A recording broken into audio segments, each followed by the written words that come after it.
My name is Madeline, and I'm 29 years old.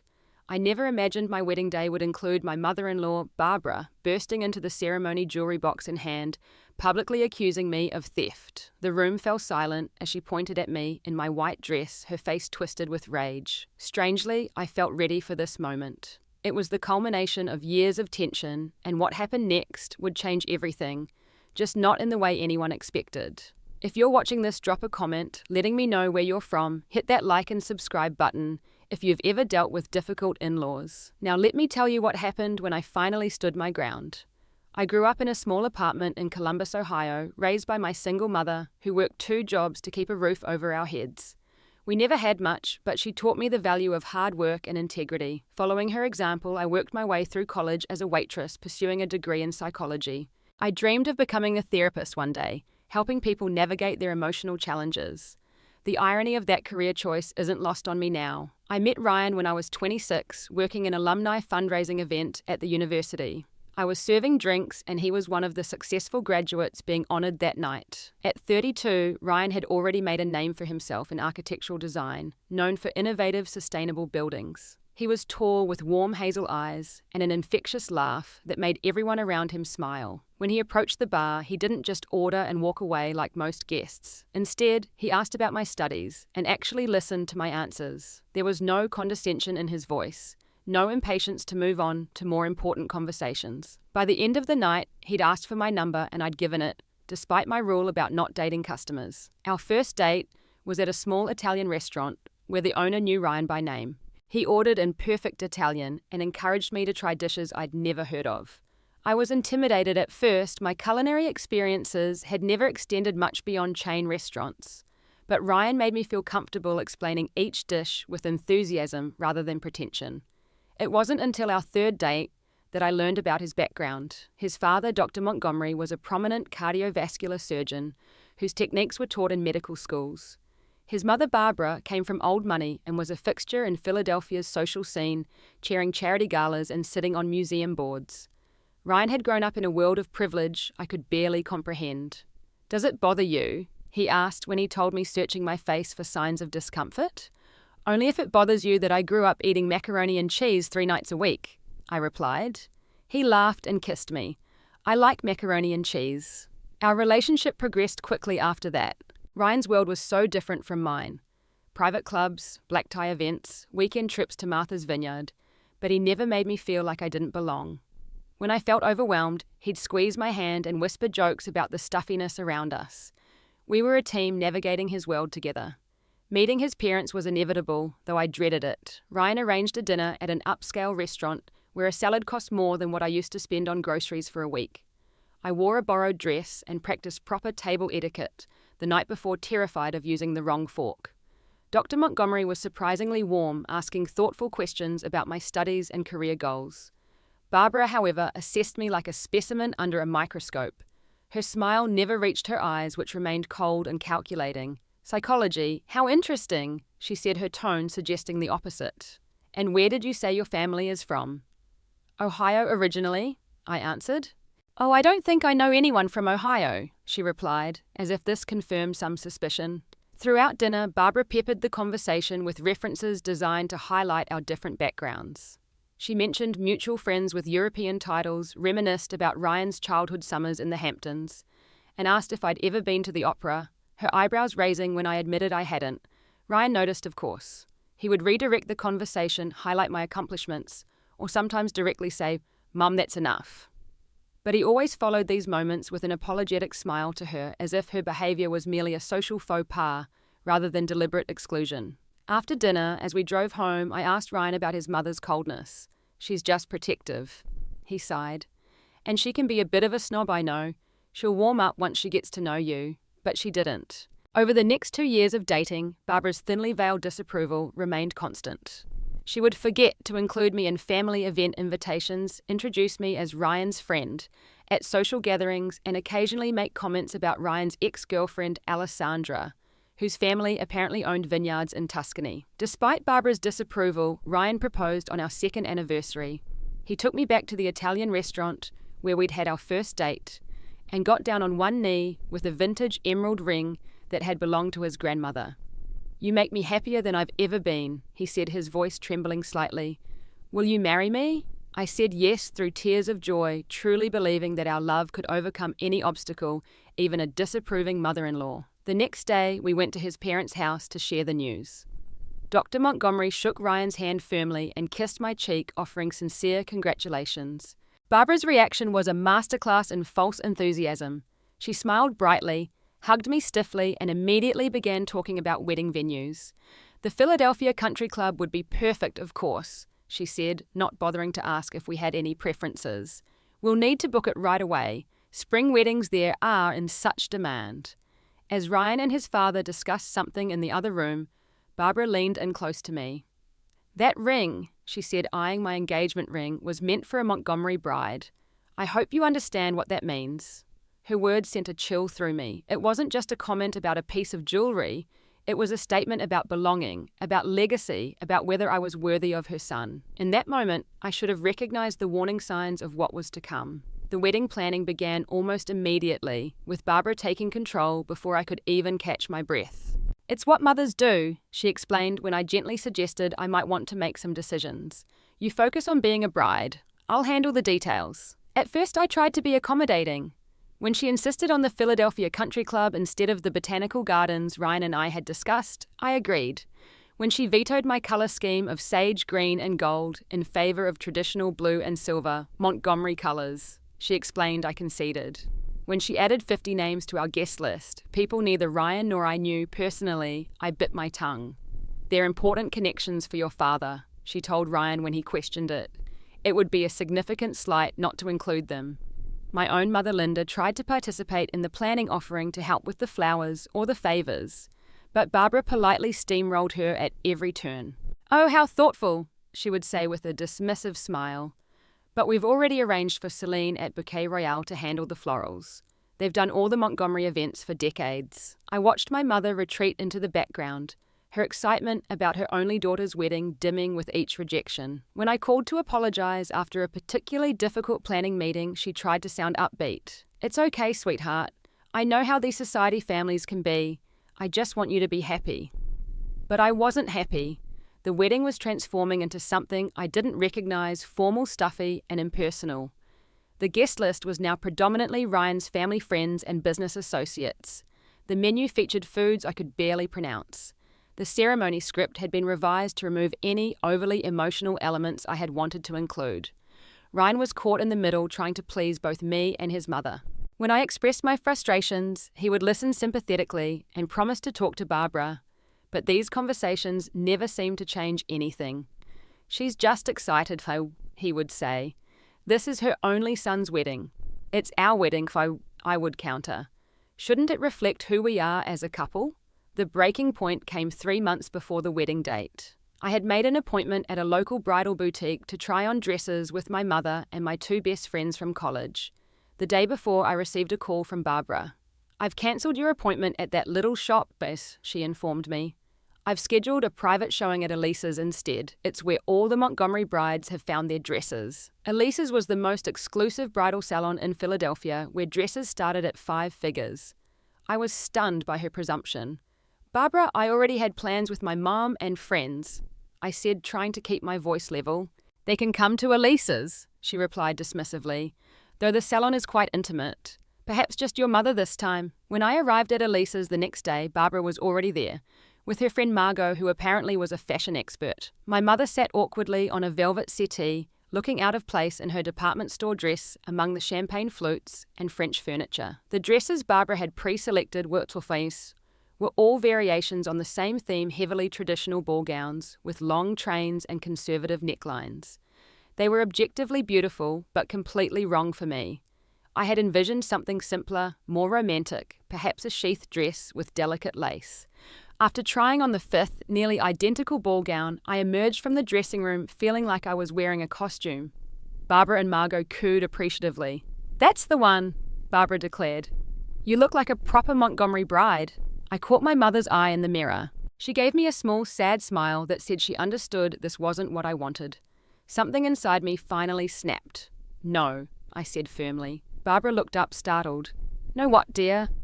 "No, this isn't my dress. None of these are my dress. They're beautiful, but they're not me. Barbara's smile tightened. You're just nervous. Every bride gets cold feet about the dress. It's not cold feet. It's that I haven't been allowed to make a single meaningful decision about my own wedding. The venue isn't what I wanted. The flowers aren't what I wanted. The guest list includes 50 people I've never met. But the dress... I took a deep breath. The dress has to be my choice. A heavy silence fell over the salon. The attendants discreetly backed away. My mother sat up straighter, a glimmer of pride in her eyes, despite her obvious discomfort. I see, Barbara said finally, her voice glacial. Perhaps you should select whatever you feel is appropriate. I did.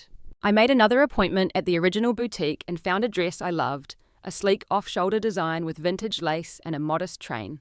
It was elegant, but comfortable classic, but with personality. When I showed a picture to Ryan, his face lit up. That's so you, T, he said warmly. You're going to be the most beautiful bride. But the dress victory came at a cost. Barbara's demeanour shifted from controlling to cold. She continued to plan the wedding, but now with minimal input from me, acting as if my rejection of her dress selection had been a personal affront. She would make passive-aggressive comments during planning meetings. Well, we know Madeline prefers to make unusual choices. Or, I suppose traditional elegance isn't for everyone. Worse, she began spreading subtle rumours among their social circle. Ryan's cousin mentioned that Barbara had described me as difficult and unappreciative to several family friends. At a pre-wedding dinner, I overheard her telling one of her friends that it was challenging to welcome someone with such different standards into the family. When I told Ryan about these comments, he seemed torn. Mum can be petty when she feels rejected, he admitted. But the wedding is just one day. Once it's over, things will get better. Can you just try to go with it a little more? For me, his plea made me feel guilty as if I was the one creating problems. So I retreated, letting Barbara take control of the remaining decisions, speaking up only when absolutely necessary. The wedding continued to take shape. Barbara's vision of a proper Montgomery celebration, with just a few concessions to what Ryan and I had wanted. I told myself it would be worth it. That once we were married, Barbara's influence would wane. That Ryan and I could build our life together on our own terms. I had no idea that Barbara was planning a wedding day spectacle that would test not just my patience, but the very foundation of my relationship with Ryan. 2 months before the wedding, Barbara invited me to a special bridal tea at the Montgomery family home. It was the first conciliatory gesture she had made since the dress incident, and I accepted cautiously, hoping it might be a turning point in our relationship. The tea was elaborate, with tiny sandwiches and pastries arranged on silver platters. Barbara was playing the perfect hostess, showing me family photos and sharing stories about Ryan's childhood. For a brief moment, I allowed myself to hope that perhaps she was finally accepting me. There's something I want to show you, she said after we'd finished our tea. She led me to the master bedroom suite, to a large walk-in closet that had been converted into something resembling a bank vault with a heavy door and security panel. This is where we keep the family treasures, she explained, entering a code. The door swung open to reveal shelves of jewelry boxes, silver items, and what looked like valuable documents. Barbara selected a blue velvet box from a central shelf. The Montgomery Sapphire, she announced, opening the box with reverence. Inside was the most beautiful necklace I had ever seen, a large oval sapphire surrounded by diamonds, hanging from a delicate platinum chain. The stones caught the light, sending blue and white reflections dancing across the walls. It's stunning, I breathed. It's been in the Montgomery family for 4 generations, Barbara said. Every Montgomery bride has worn it on her wedding day since 1920. She lifted it from the box. Would you like to try it on? The question felt like a test. I nodded, turning so she could fasten it around my neck. The necklace was surprisingly heavy, the sapphire cool against my skin. I looked in the mirror and saw Barbara watching me intently, her expression unreadable. It looks lovely on you, she said, though her tone suggested she was making a concession rather than giving a compliment. Thank you for showing me, I said sincerely. It's an honor to be part of such a beautiful tradition. Barbara carefully returned the necklace to its box. It's worth over $200,000, she mentioned casually. The insurance appraisal was done just last year. I'll be very careful with it, I promised. She snapped the box shut. I'm sure you will. The Montgomery women have always protected what belongs to the family. Something in her emphasis made me uneasy, but I dismissed it as my own insecurity. Surely even Barbara wouldn't imply I might steal a family heirloom. 2 weeks before the wedding, the Montgomerys hosted a rehearsal dinner at their home. Everything was going smoothly, or as smoothly as possible, given the underlying tension, until Barbara clinked her glass for attention during dessert.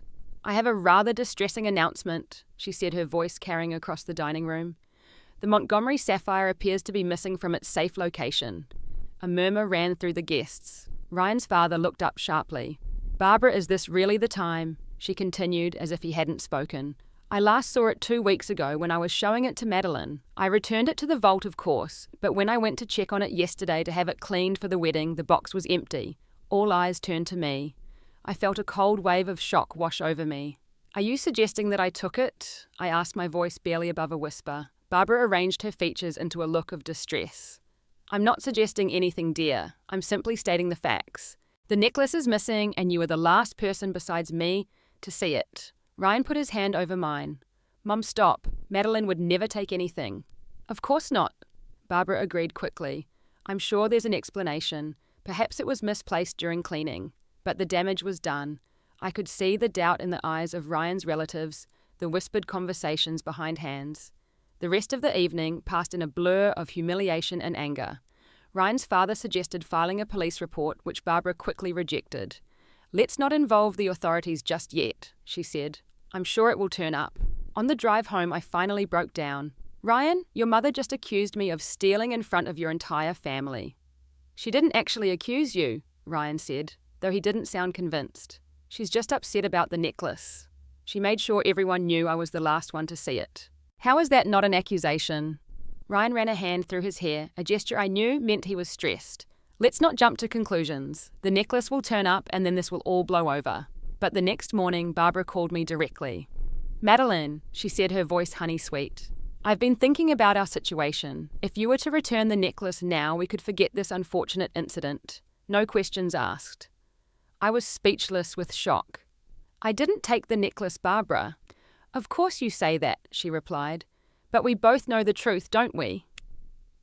A girl from your background suddenly having access to something so valuable. It must have been tempting." "I would never steal from Ryan's family," I insisted, tears of frustration forming.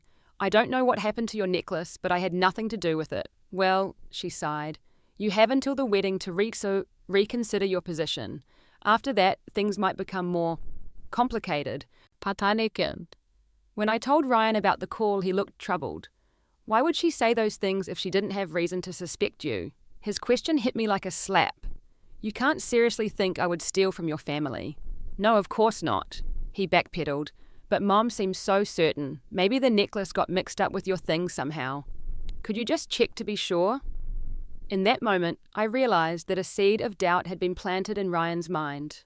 Despite his love for me, despite our years together, his mother's accusation had found fertile ground.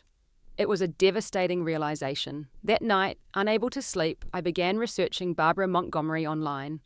News articles, society pages, charity event photos, I combed through everything I could find. And then, buried in a community forum post from years ago, I found a comment that made my blood run cold. It was from a woman named Rachel Peters, describing how Barbara Montgomery had accused her of stealing earrings after she had dated Ryan in college.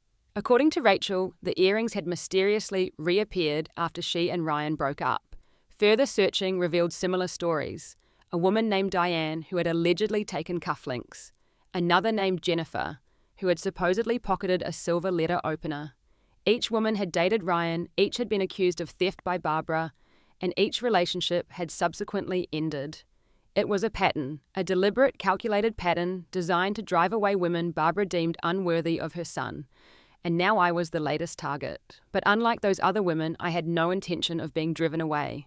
I loved Ryan, and I was going to fight for our relationship. I contacted Rachel Peters, who confirmed her story and expressed sympathy for my situation. "Barbara Montgomery destroyed my relationship and my reputation in one move," she told me.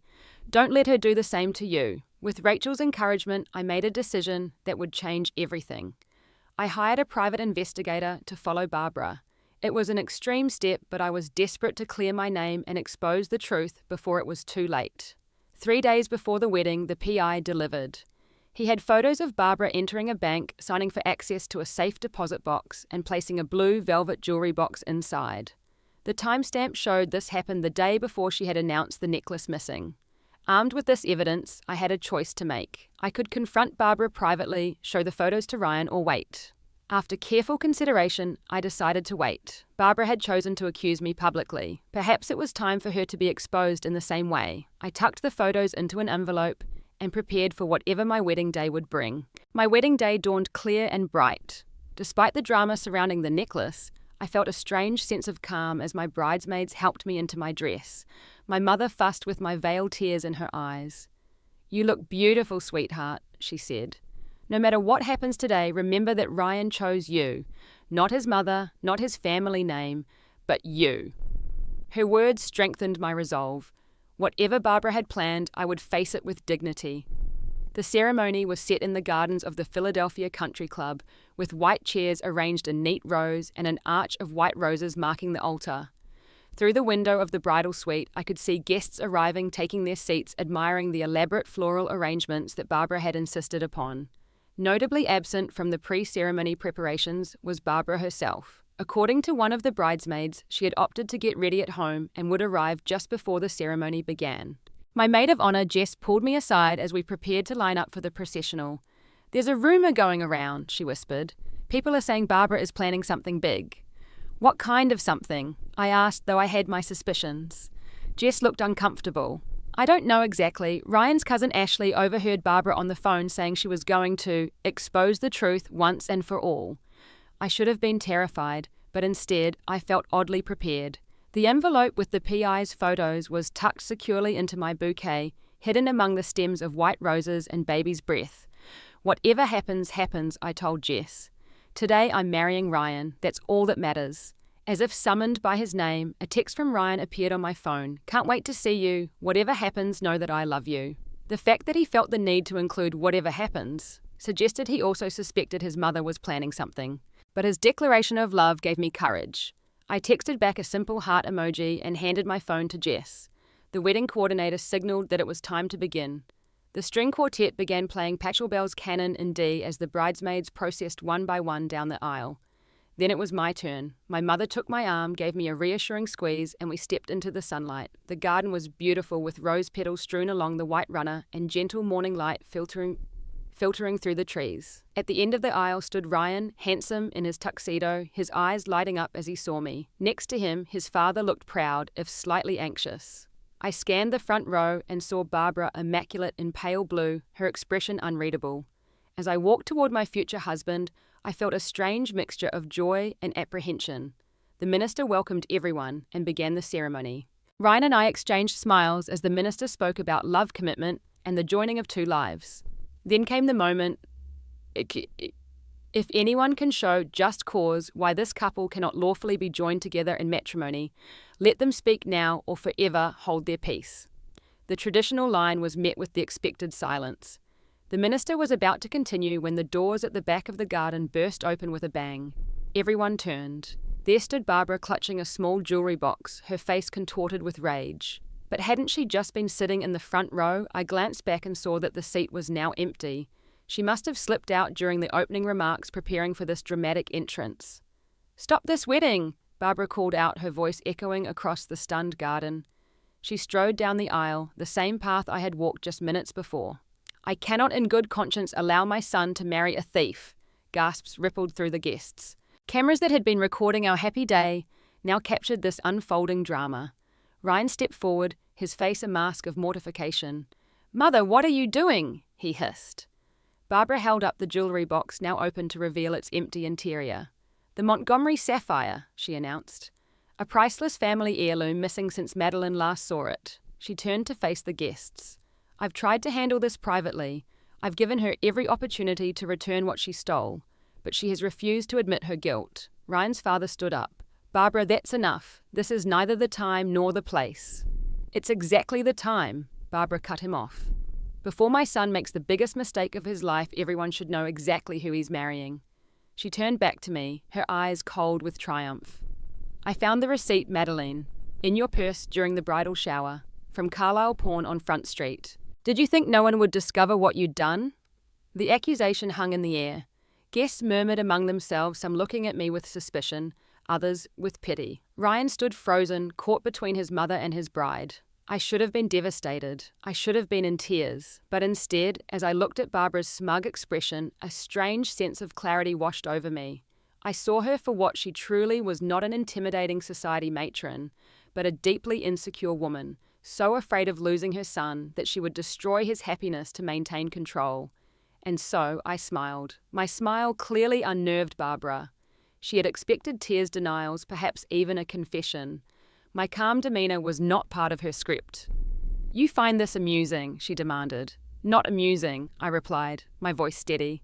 "Just predictable." I turned to Ryan, whose expression had shifted from embarrassment to confusion. "Your mother has been planning this moment for weeks, Ryan. Maybe longer." Then I reached into my bouquet and pulled out the envelope I had hidden there.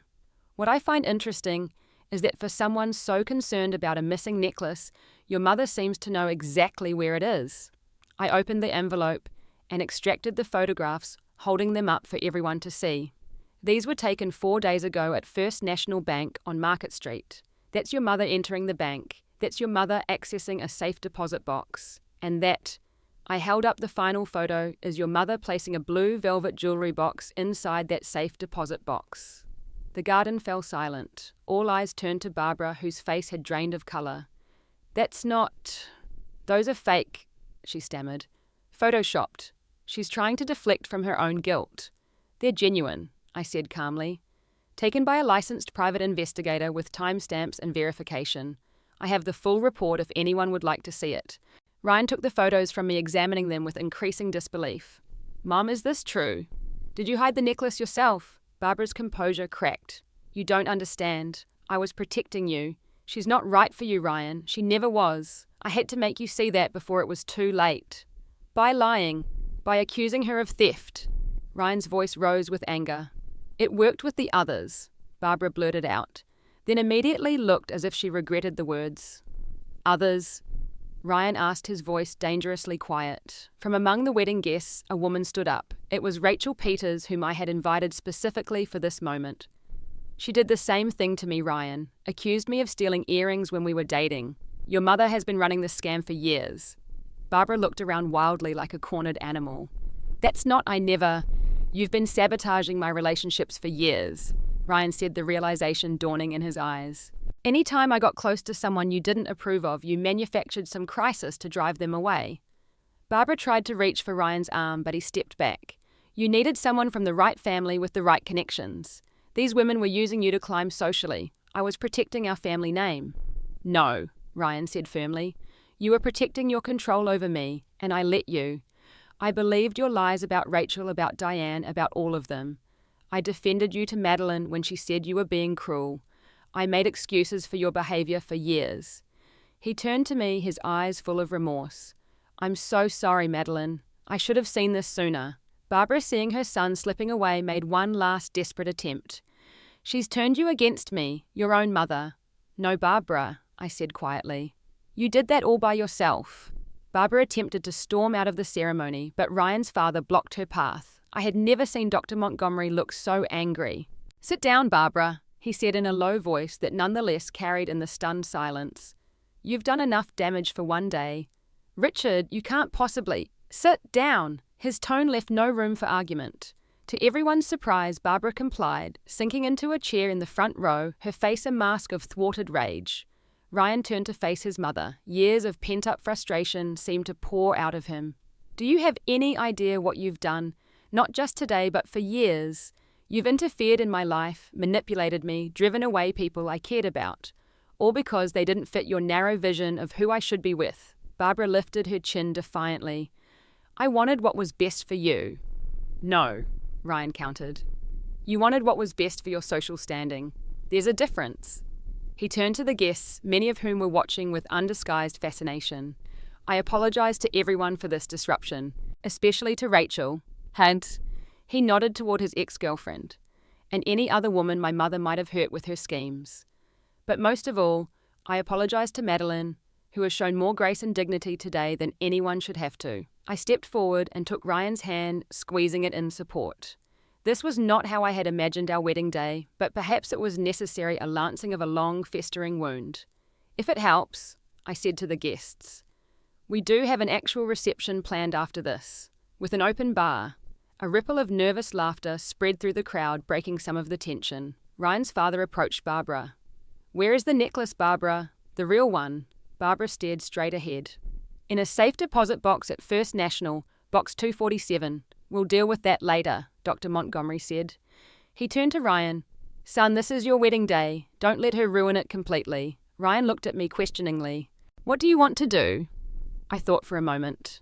We could postpone reschedule for a time when this drama had faded. But that would be letting Barbara win, in a way allowing her actions to derail our plans. "I want to marry you," I said simply. "Today, now, if you still want to." Ryan's smile was like the sun breaking through clouds. More than anything. We turned back to the minister, who had been watching the proceedings with remarkable composure. "Shall we continue?" I asked. He nodded, adjusted his collar, and with admirable professionalism, picked up exactly where he had left off. The ceremony proceeded without further interruption. We exchanged vows that seemed to carry extra weight after what had just transpired. When Ryan promised to forsake all others, his gaze briefly flickered to his mother, and I understood he was making a deeper commitment than the traditional words suggested.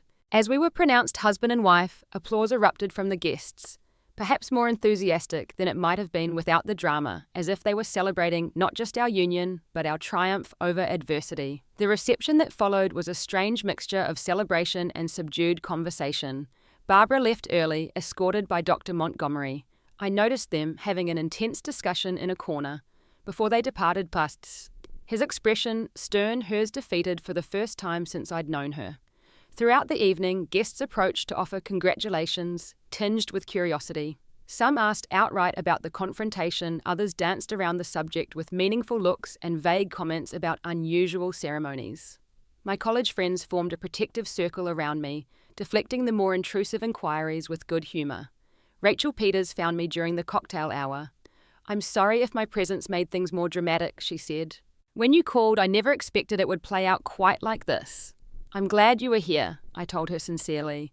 "You helped expose a truth that needed to come out." She smiled sadly. For what it's worth, Ryan seems different now, more his own person. When we were dating, he would never have stood up to Barbara like that. As the night wound down, I found myself experiencing conflicting emotions.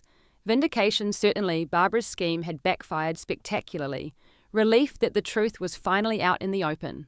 But also a profound sadness for Ryan, who had discovered such painful truths about his mother on what should have been a purely joyful day. When we finally departed amid a shower of rose petals, Ryan held me close in the back of the limousine. "I'm so sorry," he whispered against my hair, "about all of it." "It wasn't your fault," I assured him. "I should have seen it, should have protected you from her." I pulled back to look at him. "Maybe. But you stood up for me today when it mattered most. That's what I'll remember about our wedding day." He smiled, though his eyes remained troubled. "We have a lot to talk about, don't we?" "Yes," I agreed. "But not tonight. Tonight, let's just be newly married." As we drove away from the venue, I glanced back to see Dr. Montgomery standing alone, watching our departure. His expression was complicated.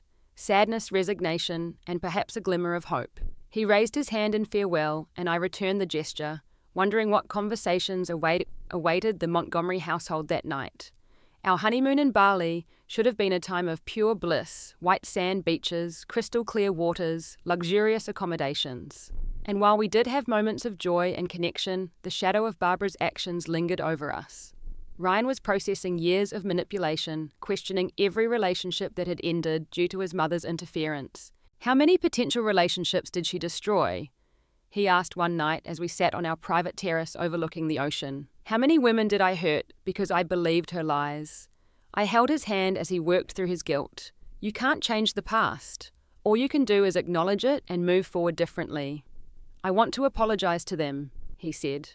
"To Rachel, to Diane, to all of them. They deserved better from me." I nodded, understanding his need for atonement. "That might bring some healing, for them and for you." Ryan also grappled with what his relationship with Barbara would look like moving forward. "I can't just cut her out completely. She's still my mother," he said. "But I can't trust her either." "Trust can be rebuilt," I suggested cautiously, "if she's willing to do the work to truly acknowledge what she did and why it was wrong." "Do you think she's capable of that?" Ryan asked, genuine curiosity in his voice. I considered the question carefully.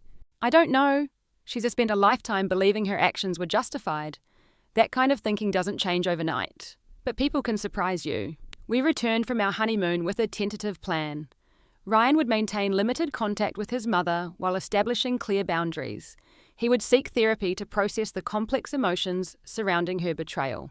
And we would approach any reconciliation with caution, requiring genuine change rather than mere apologies. Dr. Montgomery Richard, as he now insisted I call him, had been doing his own reckoning during our absence.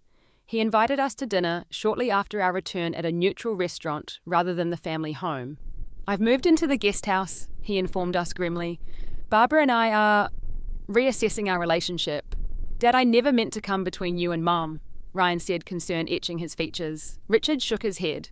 "This isn't about you, son. It's about behavior I've overlooked for far too long. I knew Barbara could be controlling, status conscious, but I convinced myself it was harmless or that it was just her way of showing love. The incident at your wedding forced me to see the truth." He turned to me, his expression solemn. "Madeline, I owe you an apology. I should have intervened years ago when Barbara first started treating you poorly. My silence made me complicit." "You couldn't have known how far she would go," I offered. "Perhaps not," he conceded. "But I knew her character. I chose to look the other way because confronting her would have disrupted my comfortable life. That was cowardice on my part." His candor was surprising and somewhat disarming. In that moment, I saw where Ryan got his capacity for self-reflection and growth. Richard went on to tell us that he had insisted Barbara seek professional help. "I made it a condition of continuing our marriage," he explained. Surprisingly, she agreed. "She's been seeing Dr. Levinson twice a week." "Is it helping?" "Yes," Ryan asked cautiously. Richard's expression was guarded. "It's early days. She's resistant naturally. Decades of behavior patterns don't change easily, but there have been moments of insight, small acknowledgements. It's a start." He leaned forward, his gaze intense. "I want you both to know that while I hope for reconciliation, eventually I fully support whatever boundaries you need to set. Barbara's actions were inexcusable, and you have every right to protect yourselves. It was exactly what we needed to hear validation of our feelings, without pressure to forgive prematurely." In that moment, I felt a newfound respect for my father-in-law and a glimmer of hope that healing might be possible for this fractured family. In the weeks that followed, Ryan began individual therapy, working through the complex emotions surrounding his mother's betrayal. He also reached out to his ex-girlfriends, offering sincere apologies for believing Barbara's accusations against them. Some responded with gratitude, others with understandable wariness. Rachel, who had remained in occasional contact with me since the wedding, met with Ryan for coffee and later told me it had been a healing conversation for them both. As for Barbara, her journey was more complicated.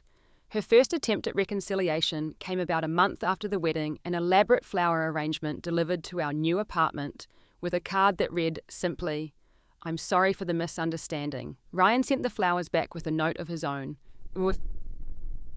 "This wasn't a misunderstanding, it was a deliberate attempt to sabotage my happiness. When you're ready to acknowledge that we can talk." It was harsh, but necessary.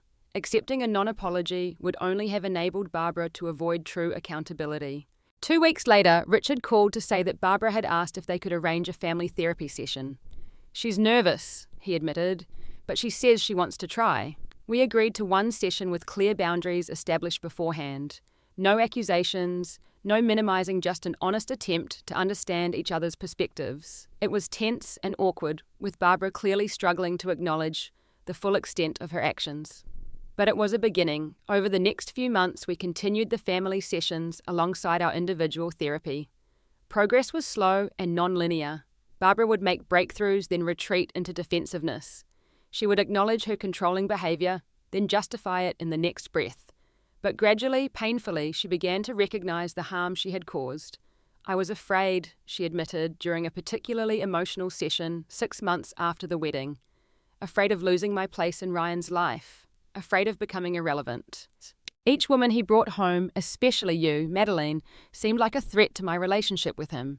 So I eliminated the threats. By lying," Ryan said quietly. "By manufacturing situations designed to make them look bad." Barbara nodded, tears in her eyes. "Yes, I told myself I was protecting you, but I was really protecting myself. My position, my control. It wasn't a complete transformation, Barbara's narcissistic tendencies remained her need for control, still evident in small ways. But she was trying, and for the first time, she was seeing herself with a clarity that made real change possible. The breakthrough came at a family dinner 1 year after our wedding. Barbara had invited us to the Montgomery home the first time we had been back since the wedding day confrontation.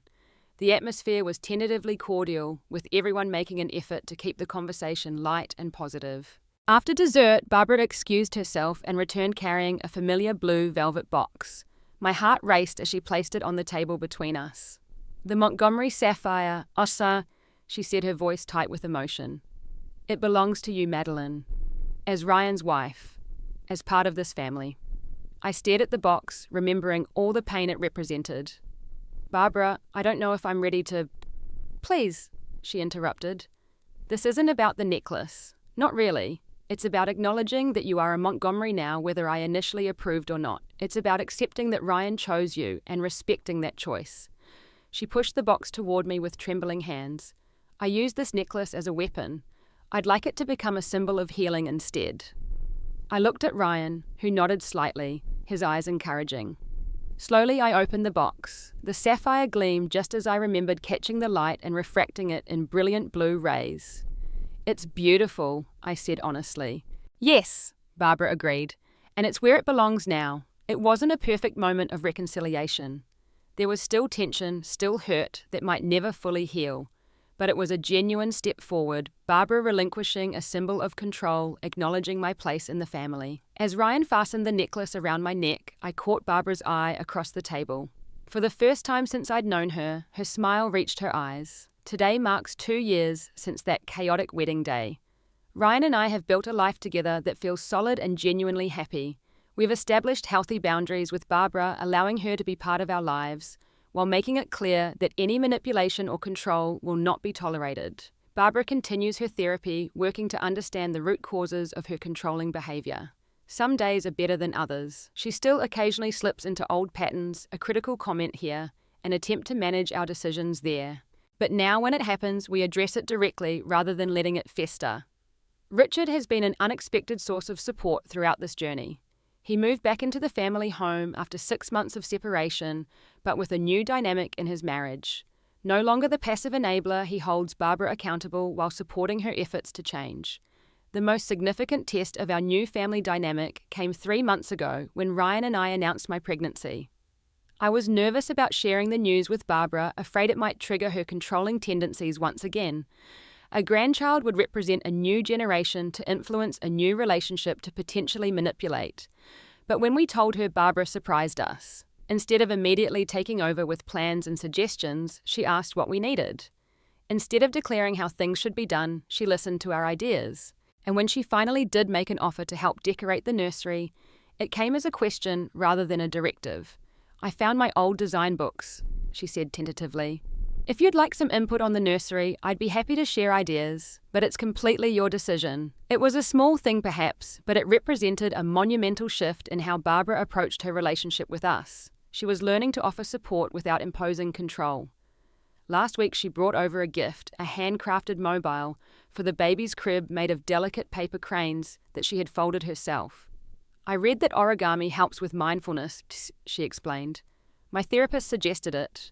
Each crane represents a wish for the baby and for our family." As I watched her hang it carefully over the crib, I reflected on the long, difficult journey that had brought us to this point. The pain of that wedding day confrontation had been necessary, a catalyst for change that might never have happened otherwise. By standing my ground, by refusing to be driven away by Barbara's schemes, I had not only preserved my relationship with Ryan, but had ultimately helped his family begin to heal long-standing dysfunctions.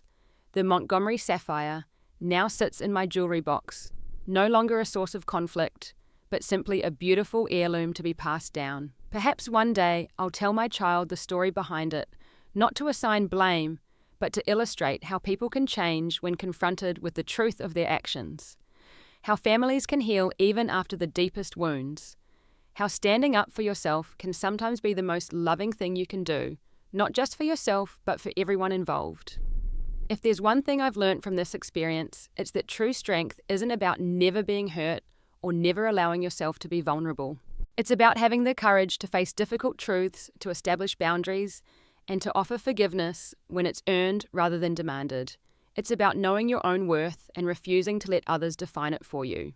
So if you're dealing with a difficult in-law situation or any relationship where someone is trying to diminish or control you, remember that you deserve respect. You deserve to be seen and valued for who you are. And sometimes the most powerful thing you can do is simply to stand your ground, even when it seems easier to retreat. Have you ever had to confront someone who was trying to undermine your relationship or your self-worth? How did you handle it? Share your story in the comments below. And if this video helped you feel less alone in your struggles with difficult family dynamics, please like, subscribe, and share it with someone who might need to hear this message. Remember, you are not alone and you are stronger than you know. Thank you for listening, and I wish you all the courage to stand your ground when it matters most.